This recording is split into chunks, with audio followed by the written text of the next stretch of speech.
안녕하세요. 7월 14일 금요일 마이드라에 오신 여러분들을 환영하고 축복합니다.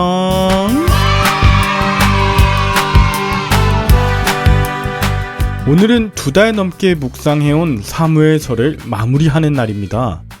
출애굽한 이스라엘 백성들이 홍해를 건너 광야에서 방황하다가 마침내 여호수아를 통해 약속의 땅 가나안에 왔지만 땅 분배와 함께 시작된 지파별 사사 통치 시대를 거쳐 이제 왕을 세워달라고 요청했던 사무엘상, 그리고 사울에 이어 다윗이 이스라엘의 왕이 됨으로써 다스린 사무엘하까지 올해 상반기는 주로 여호수아부터 사무엘상 하를 묵상했습니다.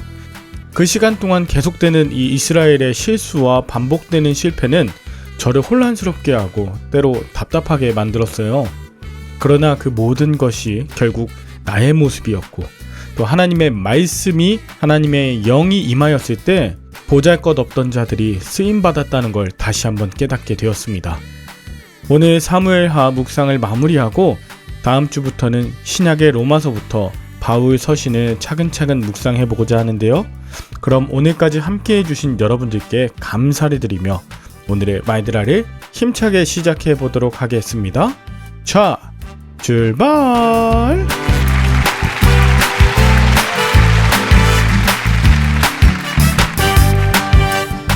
오늘은 사무엘하 마지막 24장입니다.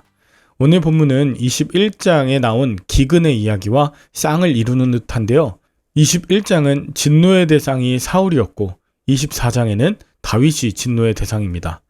이 두 이야기 모두가 왕이 재앙의 원인이었고 또 왕이 언약을 제대로 지키지 않았기 때문에 벌어진 것이라는 특징이 있습니다. 그러니까 이 사무엘하의 부록에 해당하는 것은 왕의 역할이 이만큼 중요하다는 것을 보여주는 거죠. 자, 오늘 본문 1절을 보면 여호와께서 다시 이스라엘을 향하여 진노하사 그들을 치시려고 다윗을 격동시키사 가서 이스라엘과 유다의 인구를 조사하라고 하셨다 합니다. 이 여호와께서 다시 이스라엘을 향해 진노하셨다는 건 마치 다윗 시대 때도 사사 시대 때처럼 반복적으로 이스라엘에 범죄가 있었고, 특히 사울이나 다윗 같은 지도자가 하나님 앞에 범죄하던 일이 반복되었기 때문에 하나님이 진노하셨다. 이제 여호와께서는 이스라엘의 범죄를 처벌하시기 위해 다윗이 인구조사를 하도록 부추기셨다고 하는데요. 이 부추겼다는 건 원래 마음에 품고 있던 것을 행동으로 옮기도록 하신 거지 없던 마음을 새롭게 불어넣으셨다는 것이 아닙니다. 더 정확하게는 다윗이 자기 충동적으로 행동하도록 하나님이 더 이상 붙잡지 않으시고 그냥 내버려 두셨다라는 뜻입니다. 그렇다면 하나님의 심판은 죄의 결과이기도 하지만 회개할 수 있는 원동력이 되기도 하는 것이죠. 자, 이제 다윗은 2절에 보면 군대 장관 요압을 불러 이스라엘과 유다에 대해 인구조사를 하라고 명령했습니다. 인구조사를 하라는 이유는 두 가지로 볼 수 있는데요. 하나는 군사를 징집하기 위함이고 또 하나는 인구를 통해 세금을 걷기 위해서입니다. 즉, 군사력을 증강시키고 또 재물을 의지하려고 하는 건 여호와를 의지하는 것이 아니라 숫자에 의지하려는 것이죠. 이것이 여호와 보시기에 좋지 않았다라고 오늘 본문은 이야기합니다. 지금까지 하나님께서는 하나님의 손으로 이스라엘을 구원하셨습니다. 작고 작은 것을 택하셔서 하나님의 일을 해오셨죠.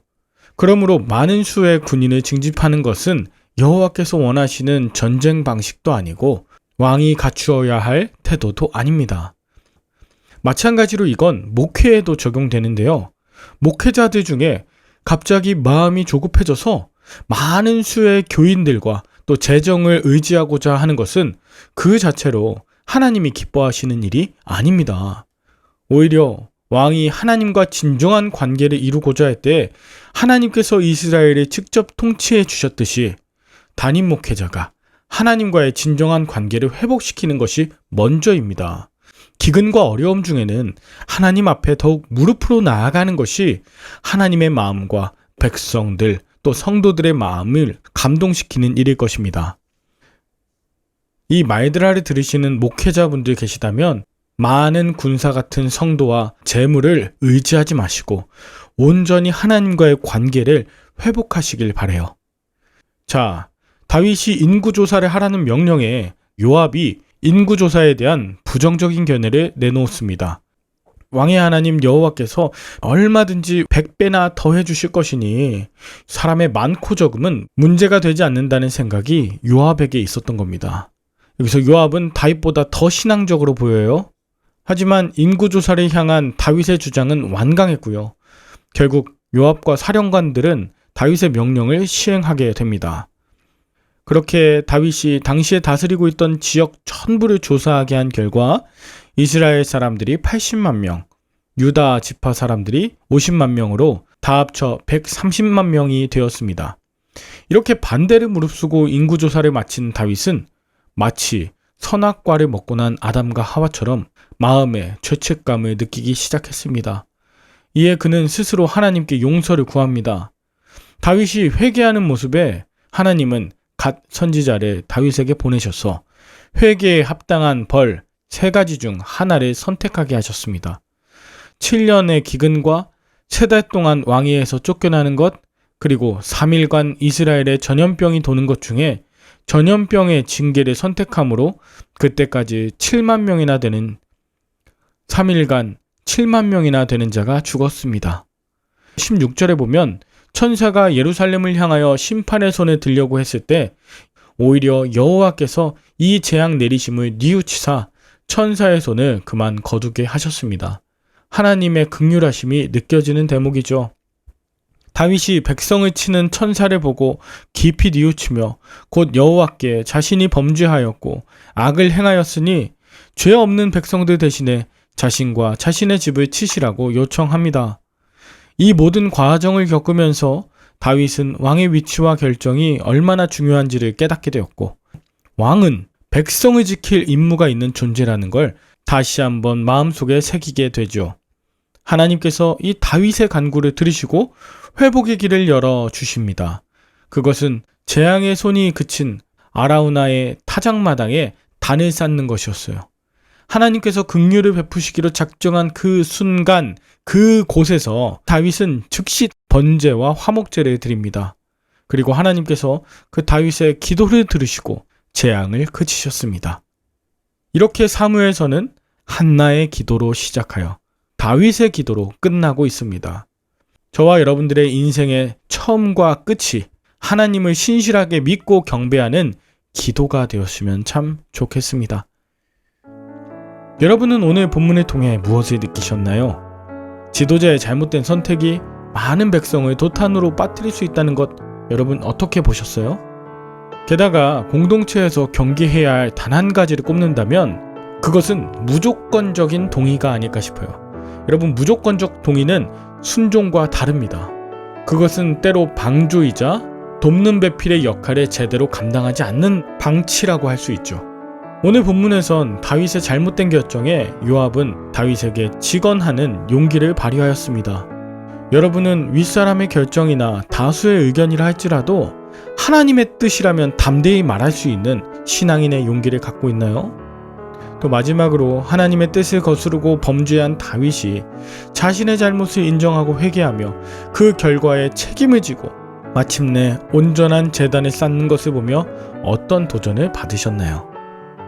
여러분, 하나님은 내가 회개하고 또 신령과 진정으로 예배하고 처음과 끝을 기도로 준비하는 그 한 사람을 찾으시는 것입니다. 그 한 사람이 저와 여러분들 되시길 간절히 바랍니다. 함께 기도할까요? 하나님 아버지, 다윗이 인구조사를 하며 범죄했던 것처럼 우리 안에도 탐욕과 이기심, 조급함과 불신앙이 밀려올 때가 있습니다. 하나님의 말씀 가지고 직언하는 자의 이야기가 들리지 않을 때도 있습니다. 주님, 오늘 이 말들을 통해 회개의 기회를 붙잡게 하여 주시고 예배의 기쁨이 회복되게 하여 주시옵소서. 기도의 능력이 회복되게 하여 주옵소서. 번제를 드리며 스스로 회개하고 화목제를 드리며 사랑하는 동역자들과 화목하도록 우리를 사용하여 주시옵소서. 감사를 드리며 예수님의 이름으로 기도 올리옵나이다. 아멘. 주말에는 섬기시는 교회에서 은혜 많이 받으시고요. 저는 다음 주 월요일에 로마서로 찾아뵙도록 하겠습니다. 샬롬.